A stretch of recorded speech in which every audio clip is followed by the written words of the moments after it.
Oh, good. Lovely. Hello, wonderful JESS parents. Thank you so much for joining me this morning. We were just wondering about, maybe waiting a few minutes just to see who else might be able to join, because no one's ever there straight away. Well, I'm not anyway.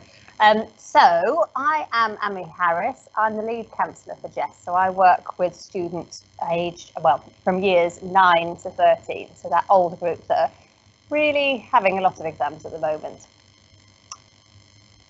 So today, I wish we were all here in person. I wish we were in the auditorium and we could see your faces and speak to you properly afterwards.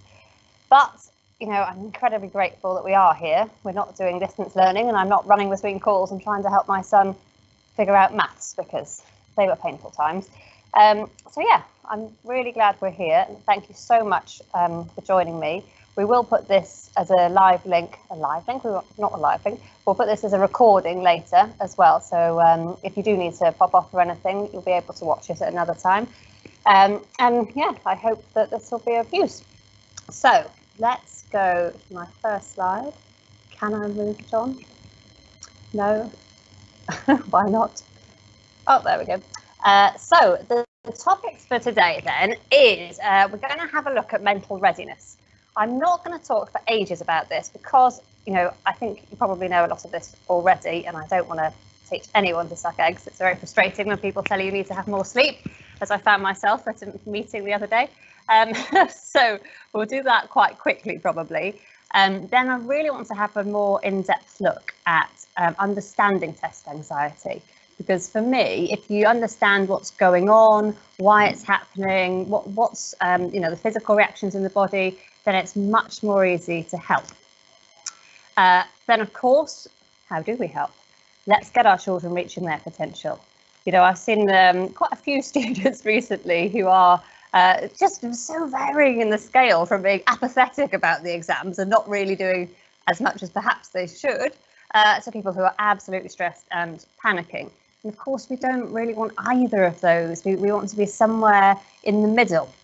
In the middle, when we have a good amount of stress, a good amount of anxiety, it propels us forward. It makes us do well. We shouldn't have none, but of course we don't want to have panic either. When we do have more panic symptoms, then of course our brains close down a bit and we can't focus as well. So that's how we can get our children to reach their best potential. Now, talking of the higher end of the spectrum, sometimes linked to the more anxious feelings is this inner critic. That's this internal voice, this internal dialogue that we sometimes have with ourselves that isn't actually that kind. And I think, again, it's very varying, and everybody's individual, but I've met some students who are quite harsh with themselves, who really trip themselves up with the self-doubt. So I want to have a little look at that and how we can support our students to just be a bit more kind or even realistic about themselves. Then on our sort of final point, really, I did ask some year 13 students who've done their GCSEs to actually talk to me about what they found. What would they like their parents to have known? Because it's very different, from my rather old adult perspective to what students really want. So I thought it's really useful to hear, from the student voice, what they would want parents to have known when they were doing it. And then finally, we will have kind of questions and answers, but of course, it's not in the traditional sense of questions and answers. So there should be a little button that you can see with a question mark, which you can ask questions on, and if we get time at the end, I'll try to answer those. I would say if you can put your name on, that's really helpful, because then if there isn't a time or it's not something I have the answer ready with right now, I can always get in touch with you at a later date. So that's probably more helpful than putting anonymous. And then, of course, anyone that wants to get in touch with me at any time, please do feel free to email me. My email is going to come up a lot of times with this, just to double check you all have it. But it is just aharris@jess.sch.ae. Right, lovely, thank you. So let's talk briefly about mental readiness. So readiness, of course, planning, absolutely essential. I'm not going to go through all the P's because we've all known that adage, but revision. it matters. You know, we need to get our kids feeling like they've done enough so that they feel prepared. Now, you know, what is enough? There's always, you know, lots of people that never actually feel ready, and you know, that's really helpful then if you can look back with them and actually go over and say, look, you've covered some of this, you know, and help them see that they are working hard, that they've done a lot. Now, the plan is very important. So I find particularly students that are a bit new to the exam process aren't as used to planning. They want to kind of just sit down, start, right, today I'm doing geography, off we go. Well, it doesn't always help. Great intentions, but far better if you can draw out exactly what we need to cover for each subject and roughly when we're going to do it. Because it's also really nice to be able to look back and be able to say, look, I've achieved some of this. I am doing, you know, quite well, or better than I might think I am. So if you can help them develop a brief plan, what, when, how, that's really useful.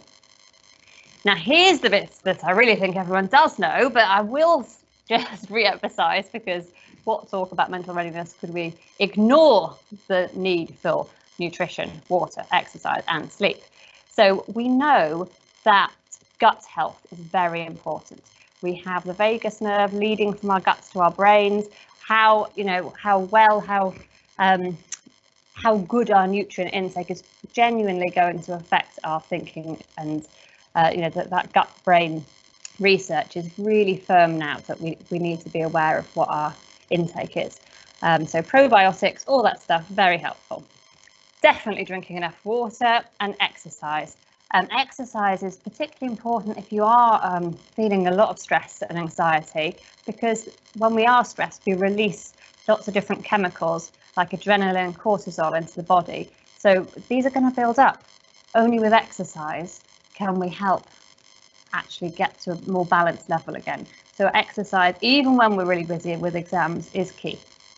Now put sleep on there, because, you know, I do know students that think, well, I'll just cram the night before. You know, I'll do a lot of cramming, it'll be fine. I don't need, who needs sleep, you know?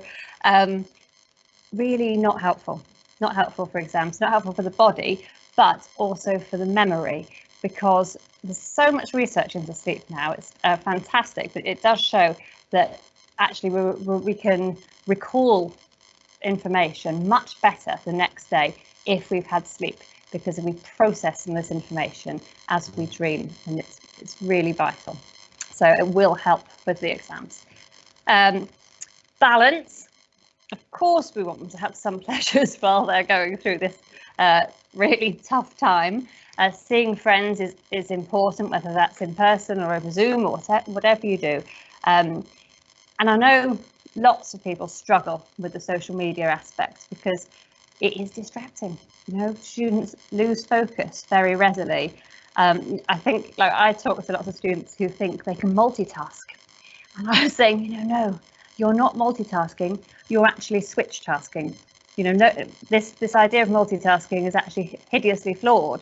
We're actually our brains can only look at one thing at a time. So although it's incredibly instantaneous and we don't notice, we are going from one thing to another. And of course, that's going to stop the flow and stop us being able to revise quite as well.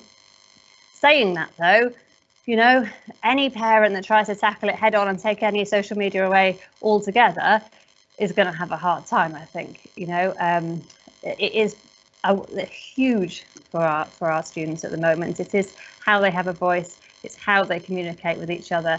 And I think the resistance to actually having zero social media would be so huge that it would cause more problems. So I think just helping them be responsible with it, you know, helping them put it aside for when they are revising, perhaps.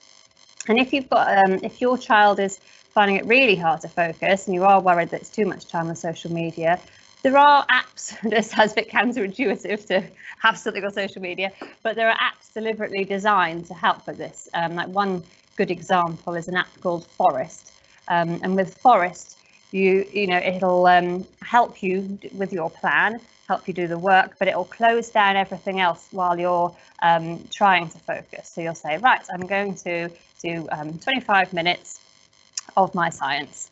And, you know, during that time, the app will actually close down all the other functions. So you won't be having distractions through TikTok, for example. So that's quite nice if if it helps. And I've just put in there time in and time out. And by that, I don't mean particularly going out. I just mean time for students to reflect internally, whether that's through, a bit of meditation, or whether that's just, having just time to think, right, what have I done today, and reflect. But also time out, is that zoning out, time to actually just let the brain wander, to lie in bed for a bit and stare at the ceiling for a while. It's really important to be able to genuinely sort of just switch off and have a few moments doing that each day. So that's it for mental readiness, really, in a nutshell. I'm going to go on to anxiety. No, I'm not, because I found this amazing slide that I had to share. One of my favourite psychological thrillers was, of course, The Shining. Now, I think this sort of epitomises the bit about, still having balance, still having to have some pleasures. I don't know if you remember, but Jack Nicholson is trying to write a book. He's in a hotel that's closed down for the winter. There's absolutely no distractions. He cannot write this book. Obviously, Stephen King's psychological thriller, it's actually sent him into a psychopath. So I'm not saying that any students are going to go this way, but this all work and no play makes Jack a dull boy. It's very true. If we don't have time for fun and pleasure, even in these studied times, it's very hard to get back and do it, and it's quite demotivating. Now, understanding test anxiety. So, anxiety is a natural process. We all, it's something we need. We need to feel anxious about things sometimes because it's our body's threat response. So our bodies our brains really will want to protect us from any sorts of threats. So whether it's a real threat or a perceived threat, sometimes our minds aren't quite sure. We've got, it's quite an old system in our brains that hasn't really evolved that much since caveman times. So it's really about areas like the amygdala in the brain that will sort of send off this cascade of different threat responses, which is great because we want to protect ourselves. But what's less good about it is it's not very clear whether it knows it's a real response or not. So like one analogy I like to use with students is it's a little bit like a smoke detector. The amygdala will go off and arouse us into these responses because it sensed a threat.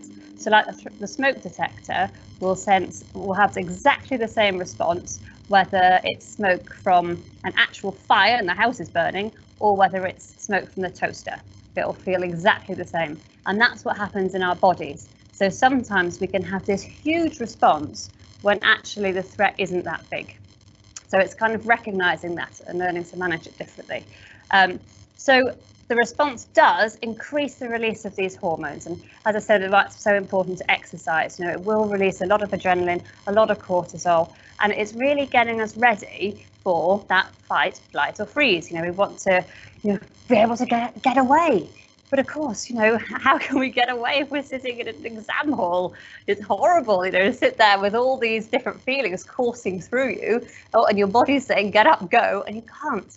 So it's very important to kind of learn to work through them, whether it's at the time, before or afterwards. There's sort of different things we can do to help lessen the impact of the threat response. So the model that I like to use and try to explain it is through CBT, that's cognitive behavioural therapy. And CBT looks at how our thoughts and our emotions and our behaviour are all linked. You can see this diagram shows that there's not a starting point and an end point. Each one affects the other. So our emotions will interact with our thoughts. We all know we won't be able to think as clearly if we're feeling really angry. But our thoughts will also interact with our emotions. If we're thinking, gosh, I'm going to fail this test, well, our emotions are going to be more around the fear and nervousness and anxious type feelings. And of course, behaviour, what do we do? If I'm thinking I'm going to fail, I'm thinking, that my emotions are really big, well, naturally, I'm going to want to avoid it, really. That's one of the big things that comes through with anxious feelings anyway. But you can use that model through all sorts. So to just really show that as they go through. So thoughts, oh God, I haven't revised enough, I'm going to fail. Those sorts of really worried thoughts coming through, those feelings of being scared, just really nervous about it. And then this does link to our body sensations too, because of course, when we start feeling more scared and when that threat system's alerted, then our body goes through a lot of different sensations. So, students might feel nauseous on the morning or even the night before, might have stomach pains or a racing heart or headache. It's okay. That is part of a natural response. I think it's easy to panic. A lot of children go to the nurse during these times, because they're not understanding where it's coming from, and they're not physically ill. It is part of this sort of mental process that's going on. And as I say, naturally want to avoid. And as a parent, you don't want to see your child feeling this sort of discomfort, this upset. I'm a parent. My natural reaction is to try and want to protect my child, but sometimes protecting them is helping them through it. It's helping them to understand what's happening and to show that you don't need to avoid. Because of course we all know if you do avoid the situation, it only sends that automatic thought back to the brain that, yeah, I was right. I definitely shouldn't be going there. There was something really bad happening. I must stay away. Whereas if we go in, we tackle what's happening, then it sends the unconscious message, oh, do you know what? I can do it. It wasn't that bad. And of course, those feelings can't last forever. Naturally, they'll subside. So, when anyone feeling anxious about something, whether it's a social situation or any sort of event, going and doing is genuinely the best sort of therapy you could do. So, the power of thoughts then. I'm going to take us through that model, looking at each of these a bit more individually. So, our thoughts can either boost us up, give us confidence, make us feel able to cope with anything, or they can drag us down. I work with students who really have a bit of a struggle with this sort of perfectionism, this idea that, their whole being is, their whole self-efficacy is based around what grade they get. And, it's heartbreaking, it's really sad, because of course, their worth is so much more than what number comes out of the test. But, it really does impact such a lot, and that feeling that I'm not worthy, I'm not good enough, and, perhaps comparing with other people who might have done more. Never compare with the people that got worse grades, but also people that have done more, and it just links into those thoughts of, I'm not good enough, which is incredibly sad. So having those thoughts and the body sensations going through, this is all due to the fight and flight response. So we're going to have an increased heart rate. We want to get, our bodies, our brains are trying to get more blood and oxygen to our muscles because they're thinking we must run, we must get out of here. But of course we can't. So our heart rates go up, our breathing shortens, and of course then the oxygen and carbon dioxide balance is completely thrown off. So, when we really need to run in exercise or something, of course we need more oxygen and our muscles are using it up. But because we're not running, we're not doing anything, the oxygen level goes up and it isn't being used enough. So, it has other implications, like feeling lightheaded and dizzy. So again, just understanding that, it's not something really bad happening, especially in panic attacks. When people first have a panic attack, they feel the worst. Am I going to die? Is something dreadful happening? No, you genuinely are not. This is a natural reaction that's happening, and sort of understanding psychoeducation really helps with that. So of course, links to the stomach. Again, all the blood's coming away from the digestive system to go into the muscles and the legs. So we might have those sort of butterfly feelings or more nausea. Hands and mouth. Of course, we want to cool down, so we might be a bit more sweaty. And again, we just haven't got the energy in the right bits of our system. It's not in the brain to think with, it's in our muscles. So, when we start becoming aware of this, it can feel a little bit worrying to students if they don't know what's going on. So where does it go then from just low level anxiety to panic? I think one of the key things is when we start noticing those body sensations. So like this diagram illustrates, the sensations are going on. oh gosh, why? What's happening? You start worrying about those sensations. That worry that makes us feel a bit more anxious. Am I okay? Is this something bad? Do I need to go and see a nurse? You know, what's happening? I'm faint. Of course, we've noticed more sensations, this horrible cycle, worry more, and you know, that's where we might turn into a bit of panic. So I think just this understanding of it really helps people so much, because you know it is natural, it's okay. So test anxiety specifically then, you know, I think this diagram's quite nice. It's not mine, I haven't made this one, but it does show the kind of the different physical feelings, but also those emotional feelings like the anger and frustration or fear of it, and how much it all sort of builds up. Because, you know, we're not going to have one feeling, we're going to have a lot at once, and it's very hard sometimes for students to articulate what's going on or even know. So it's just sort of being aware that in the background they might have a lot going on for them. And you know, we've all done exams, we've been through it, but actually mustn't lessen what their experience is. You know, it's still their experience, and it can be really tough. So how do we help them? How do we help them reach their potential, lessen this anxiety, increase their positive self-image, and lessen the self-criticism that can really trip you up? I love this diagram. I just think it demonstrates it so well. So the heart is saying, look, brain, look, it's all good over here. But brain can't, no, not now. Can't you see I'm busy? The brain has found one little bit of bad. You know, unfortunately, you know, this is the negativity bias that we as humans tend to have. You know, we can focus so much energy on one negative thing that's happened that day without appreciating all the good around us. Or, you know, in terms of what we've done, you know, one person said something, you know, less positive feedback, we've focused on that, not all the wonderful things you've got. Now, I'm sure when you shared reports, for example, end of year reports with your children, you know, there might be lots of glowing information, but gosh, they're going to pinpoint on that one sentence that they don't agree with, you know, and we all do it, you know, as adults we do it, it's difficult, but being aware of that negativity bias is, you know, the first step to actually overcoming it. And I think when it links to tests, it's this bit about, you know, have I done enough? You know, I'm not good enough, and actually being able to recognise all the good bits that they have done to help build that confidence. And that's the beginning to challenging these pessimistic thoughts. So if your child comes to you and starts saying how terrible they are, you know, how they've not done enough, or how they're not clever enough, or how they don't understand maths, or whatever it is, rather than you going back and telling them, no, don't, you know, you're good enough, you know, we want to have that bit where we get them to see, we get them to do it for themselves. And, you know, sort of engendering the growth mindset bit. So it isn't, no, you're really clever, you know, because that's a very fixed mindset, but this kind of, look, you know, let's look at the evidence, help them see. So how much have you done today? Oh, you know, felt like I couldn't do anything. Right, let's have a look, you know. Wow, you know, let's, you know, physically show them so that they can go through and feel better and feel more calm about it. So yeah, and maybe, you know, you can draw on past experience. How did they do in the last test? How did a previous exam go?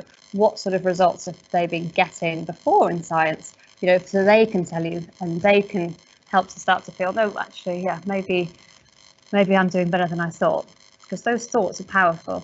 You know, those thoughts can undermine us, and yet they're not facts. It's not true. So yeah, that helping to reflect on what they're proud of. You know, we've all heard a lot about gratitude, and gratitude is an incredibly powerful thing.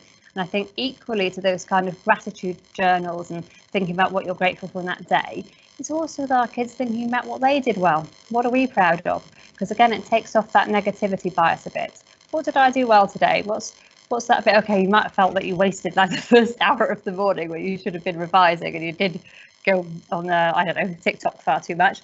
But what did you do well? How did you get into it after lunch? What happened? Let's have a look. And even if it's only small things, like, you know, even building on those, that's the first steps. One small thing, next day a few more small things. Visualization. This can be very useful for students that are having an awful lot of self-doubt. You know, actually visualizing themselves either in the exam feeling calm, or visualizing themselves actually at the end walking out, or, you know, actually having a good result. But when we do visualization, you can, you know, sort of take them back. If you can use the senses and think about what they'd see, what they'd smell, what they'd hear, that stuff can be really powerful and get them in the moment. And again, you know, people vary on how much they use mindfulness. You know, I can't say that I'm wholly mindful, but I love to use a mindful exercise every now and again. And I think one that's particularly good for the thoughts are ones where we try to let go of them, because we often get a little bit cemented to our thoughts and think that they are true, and, you know, it takes us down a rather dark rabbit burrow sometimes. But if we can let them go, that's really good. I would say look out for ones that are based on things like ACT therapy. That's acceptance and commitment therapy. There's a wonderful one that you can find in Google called Leaves on a Stream, and that's very much about letting go, seeing the thoughts as they are. They're just thoughts, and not following them, not believing them, not letting them change everything for you. So feelings. I was trying to come up with a decent acronym for this, but EARL was the best I could do, so sorry about that. But I wanted it to be a bit more memorable about what we need to do.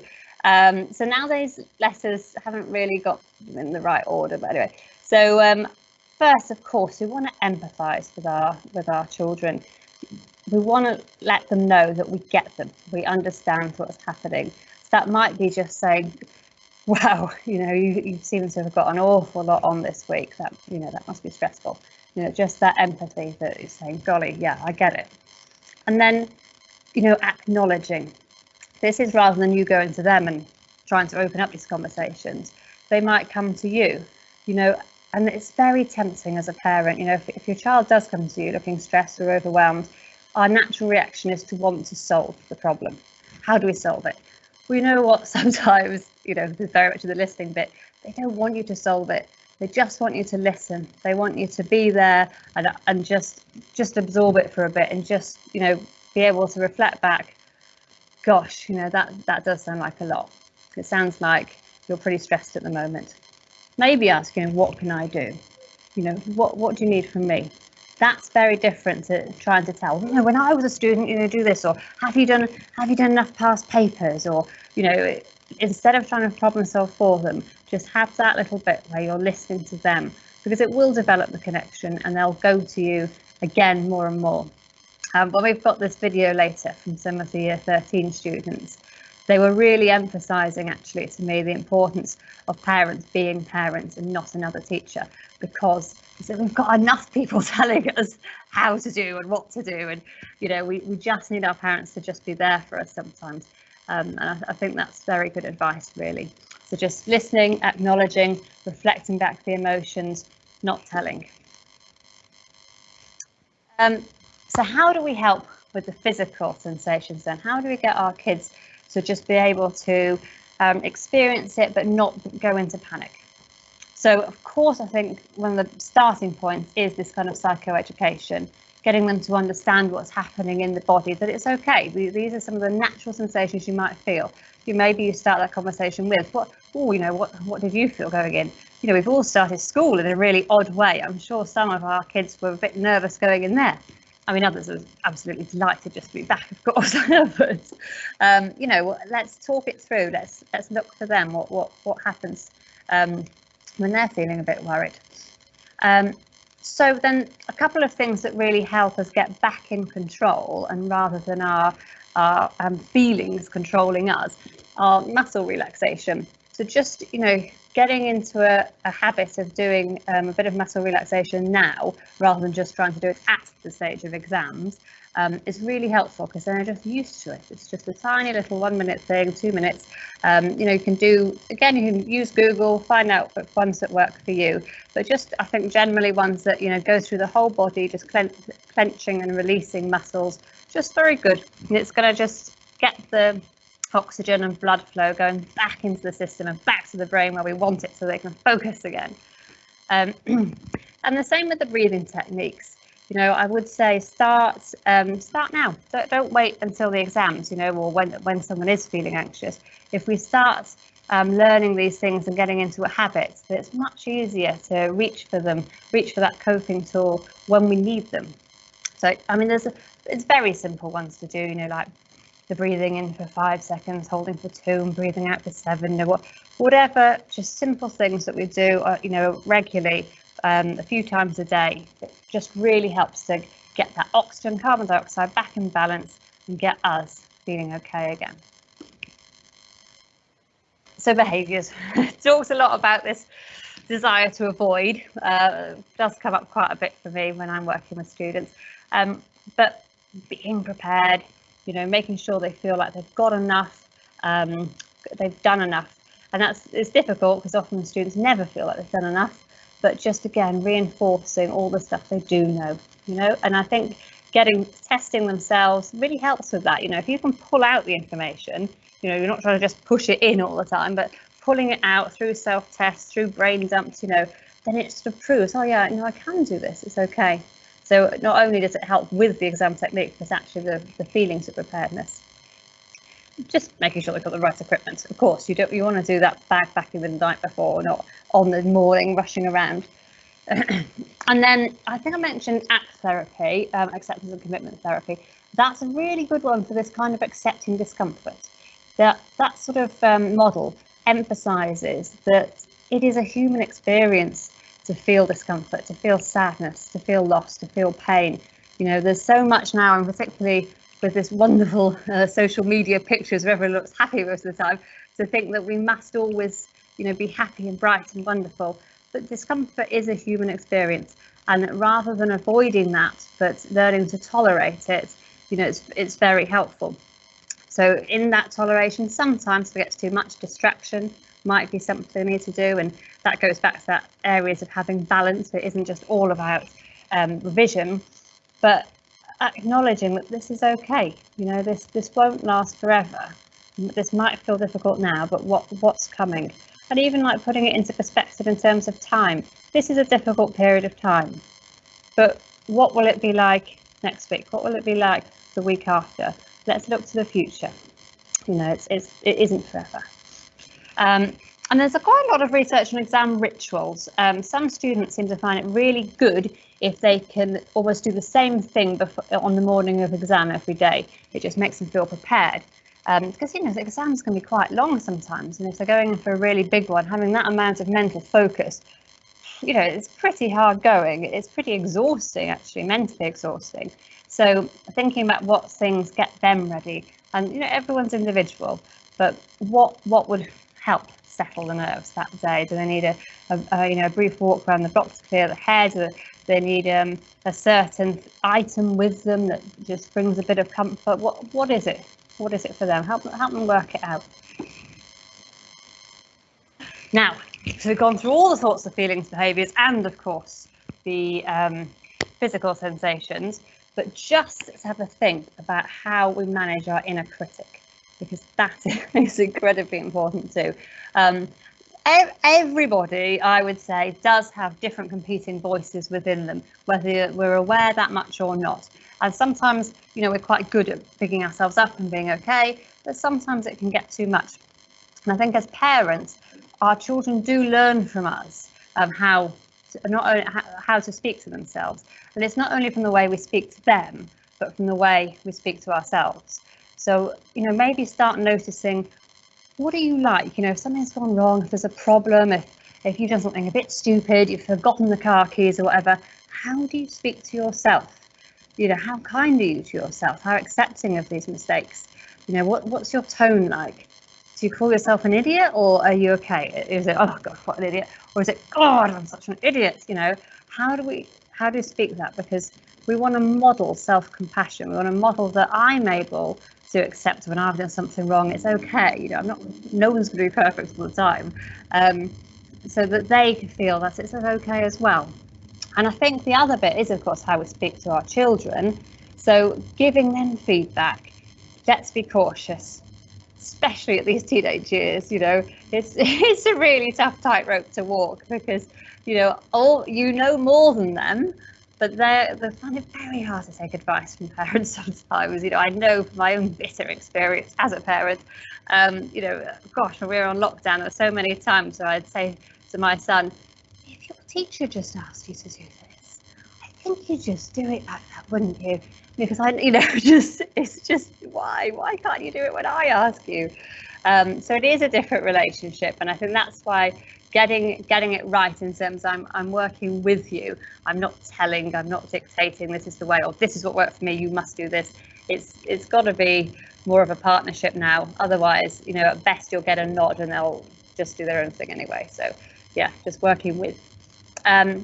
So having that, if their child really does have a strong negative voice that's always saying, you're not good enough, you're not going to do that well, there's specific things we can do to help with that too. And I think the first is to really help them recognise the voice. Doing that, sometimes people find it useful to name it. So, you might say to your kid, so we might, maybe it's named Mildred now. How's Mildred today? Oh, she's been talking a lot. Right, okay. What's she been saying? Just that curiosity, and then it's less about them. Yeah, not being silly, but Mildred, come on. What's she talking about today? Then, gosh, she's been active, hasn't she? So how do then we approach Mildred or Bernard or whoever your wonderful voice is? We want to talk back to them with kindness, not then say, oh, Mildred, you're so stupid. But look, hey, Mildred, look, thank you so much for letting me know. But you know what, I think I've got this.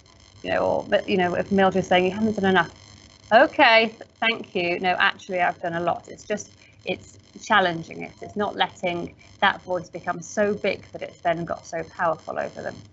And celebrating accomplishments, making sure that even when that voice is really high, you're able to come in, and help them develop that more rational voice. It says, actually, no, I've done quite a lot. Let's have a look. Let's think back to what we've done.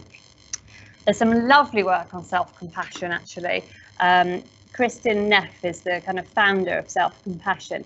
She's got some wonderful videos that, varying in length. There's a great one that looks at the difference between self-compassion and self-esteem, rather than, because self-esteem is often based on, oh, I'm good if I achieve this, or I get better than so-and-so. But self-compassion is much more human. It's accepting that we can't always be the best. That would be ridiculous. How can everyone be the best? It's mathematically impossible. And just being able to develop that compassionate side of ourselves. And Dr. Paul Gilbert, likewise, there's quite a lot. He's from the UK, whereas Kristen's from the USA. So some wonderful stuff out there. Right, so enough from me. I think we will go to a student's perspective and have a little look about what they would say. Thank you.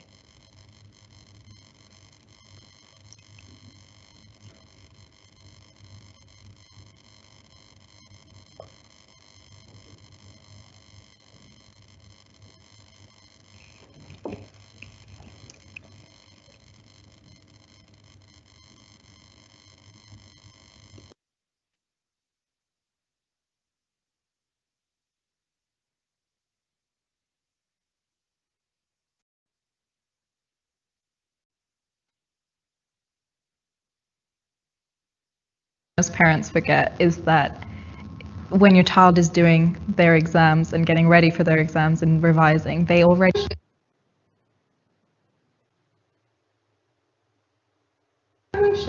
You were doing GCSEs not that long ago and suffered the exam stresses during that time. If you were going to think back as a student, what would your top tips be to parents and how to support their children during the kind of build up to exams? Well, I think something which most parents forget is that when your child is doing their exams and getting ready for their exams and revising, they already have their teachers and their heads of years and all the staff helping them and ensuring that they don't forget that they're supposed to be revising. And so it's really important that parents maintain that position of being someone who's supporting their child and really don't forget that they need to act as the child's parents, and make sure that your child is getting enough sleep, make sure that they're doing activities they want to be doing, taking breaks, and not just studying. And so really try to remember that you're there in that parental position as someone who's caring for the child, because they're going to have teachers telling them what they need to be doing regarding their education. So James, when you were revising then, getting ready for your exams, what revision techniques, what did you find most helpful for you? I think with a question like this, it's really difficult to give advice on what was most helpful because everyone learns in such a different way. I think the main piece of advice I can give, learn that you revise differently, and don't be afraid to fail in the different types of methods that you take. And especially if you're a parent trying to help out your kids as much as you can, you can't advise them to revise in a certain way, or you can't push them in a certain direction, because in the end of the day, this whole experience, GCSEs, schooling experience, is for them to learn who they are as a person and to set themselves up for life in general. So if you give them their independence and let them build as a person on their own, it will give them a better future than if you pushed a certain way of revising just to get out a grade, which might not give them that personality to take forward. Brilliant, okay, so you're kind of saying, yes, you can say what works for you, but don't push that upon them, because they'll know themselves what's right for them, what really helps, and what way helps them flow. Yeah, and even if they don't know, that's perfectly fine as well. Like, I came into year 10 and year 11 not knowing what was the best way for me, and the only thing I can advise is find a group of friends who you're like-minded with, who have similar goals to you. Take that time to be relaxed. You know, I found that during the GCSE time I had a lot of free time because you need to find a balance between revision and relaxation. So find a group, take some time just to chill, talk as friends, but then also when you get down to work and you're communicating with people who you're already friends with, it's easier to build those memories and those that skill set that you'll need for the exam. Brilliant, yeah, so you've got like almost a study group where you just do the same sort of thing, you're interested in it. Yeah. And how does that work then, you know, when you are talking about the subject together? Does that impact on the learning of it? Definitely, because we've all been in that situation when we sat at home and we've been going on revision for so long, and we're listening to music and we start to zone out, and the act of writing becomes monotonous, and we're just getting through the task instead of actually really focusing. But when you're talking about something with someone and you say something, you get that immediate feedback where they're like, that doesn't actually make any sense. You know, you have that immediate conversation that you can have, and it's just so useful to talk with people who have similar interests as you. Great, so it's a real active learning then, and kind of real life testing yourself, as it were. Definitely. Brilliant, fantastic tips, thank you. Sarah, so when you were revising then, did you have any battles with your parents? Was there, and you know, a common question that comes up for me is about kind of use of screen time, use of social media. They seem to be the common pinpoints for arguments. What were your advice? To be honest, I think in this day and age it is inevitable that their whole lives are on their laptops and their screens and everything, because I mean your schoolwork is there now, especially in this coronavirus age, and their social media lives are there, and this is their voice. So putting restraints and limits on their social media time will not only sort of villainize you as a parent, but it will also sort of silence their voice. So I think it's important to not only pick your battles, but also realize that this is their method of communication, and unfortunately this is the way the world is going. So by inhibiting their use of technology, you really are stunting their growth for the future. Very good point. Okay, so yes, it's just such a way of communicating now that if you didn't have that method, you feel a bit cut off, a bit isolated from everybody. And even going further away from social media, it is a great revision tool. You can utilize your resources so effectively online. You know, you've got great platforms where you can be using to revise with other people, using flashcards, watching videos. It is essentially a teacher and a school in one. So if there's something that they are lost on academically, it is also a brilliant resource in that sense. So I don't think limiting screen time at the moment is a good idea. Okay, so it's that really embracing it, trusting them. What about those odd times where we've often debated together things like TikTok and how it's great, and yet it's a worry, for other reasons. What do you think for a parent that's thinking, I see my child and they just won't get off, they're on TikTok for too long? What would you say? In the end, this is their time to learn. It is time to get things wrong, and if they aren't using their voice correctly, or if they are spending too much time, or it is straying towards to the dangerous area, then you sit them down, have a discuss with them. You know, they are growing and they are learning to, and we all are learning to use our voice and learning to be intellectual and have these conversations. So I put the responsibility on them. Yeah. Show your concern in a way that isn't that, oh, you're spending too much time on TikTok and, you know, that makes you seem out of touch. To say, I'm concerned. Is this something that I can help you with? Is this something we can do? And let them lead, because that is essentially what they need to learn to do. Brilliant, yeah. So they're kind of, you're giving them a voice, you're helping them reflect on whether it's been that useful, what they can do differently, but you're not telling. Yeah. You're not getting their backs up, getting all annoyed. Great, so you're sort of in partnership with your child, really, working together. And I do like that bit you said about learning to make mistakes, because we know it's a stepping stone, don't we? I mean, what would you do things differently now from going through that process? You know, have you learned from your, your GCSE experience? I think there were some things that I definitely would do differently, but then if I did do amazingly on the first try, you do have that IB, where is the next step, and I think for everyone, GCSEs were kind of a place to learn about yourself. And so not only do you get that, you know, the IB sort of makes you reflect on those experiences, but it is a useful tool for me, you know, to know that actually this revision technique didn't really work for me, or really I probably should have spent more time doing this, or you can compensate in certain areas. So it is a really important experience to get things wrong. And it sounds very cliche, but it helps you tremendously in IB, because you haven't just been spoon-fed. You are actually learning to think critically and to self-reflect and to self-analyze. Brilliant, yeah. So it's that kind of not being scared to fail. Right, thank you so much. Perfect. So in summary then, they've got enough teachers, they want a parent to be a parent, and to help kind of find the balance. So it's not all revision, it's kind of making sure that their well-being's looked after. Yeah, absolutely. Balance is a key word when it comes to exam time. Balance in their diets, balance in, you know, keeping their brain occupied and then having that downtime, balance in the amount of technology they're using, the amount of time they're looking at their computer. It's very important that parents really act as supporters for their children during this time.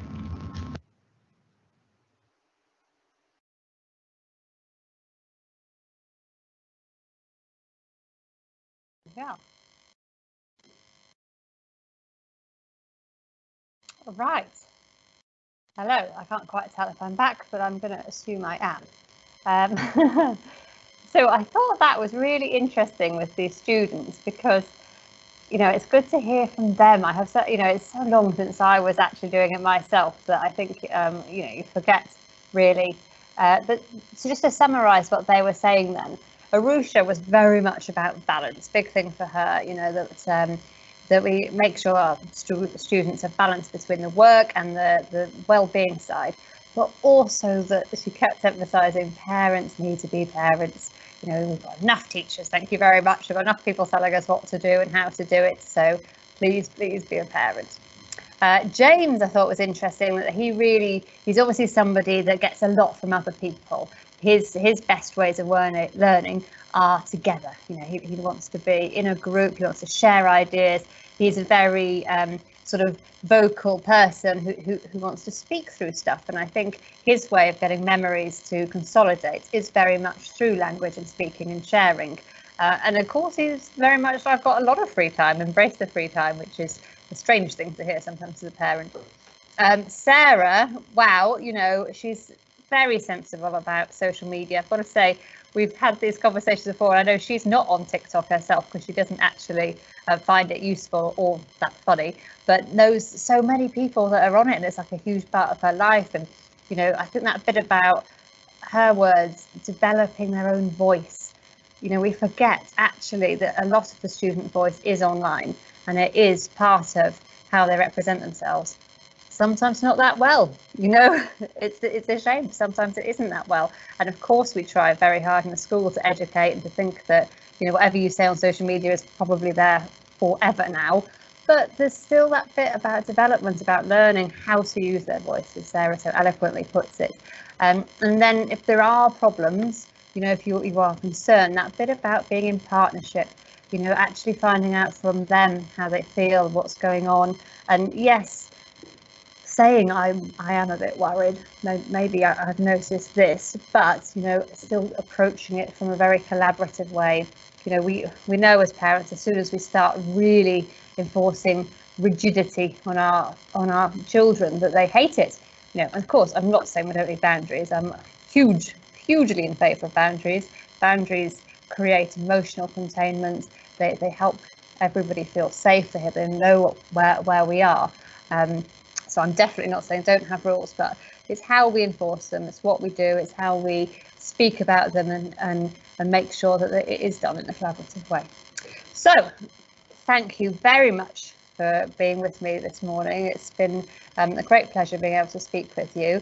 I'd love to have feedback. You know, that is my email there. So, you know, whether it's something, you know, personally, you've got a little query for yourself, for your child, but also any ideas for future presentations. You know, I want to do stuff that's useful, you know, that actually is a topic that people are interested in, that might help. So please, any ideas you have, that I'd be really grateful to receive those as well. And of course, this has been recorded, so the link will be shared on the Sway this Thursday too. So for anyone who loves punishment and wants to watch it again, you'll be able to. So thank you so much.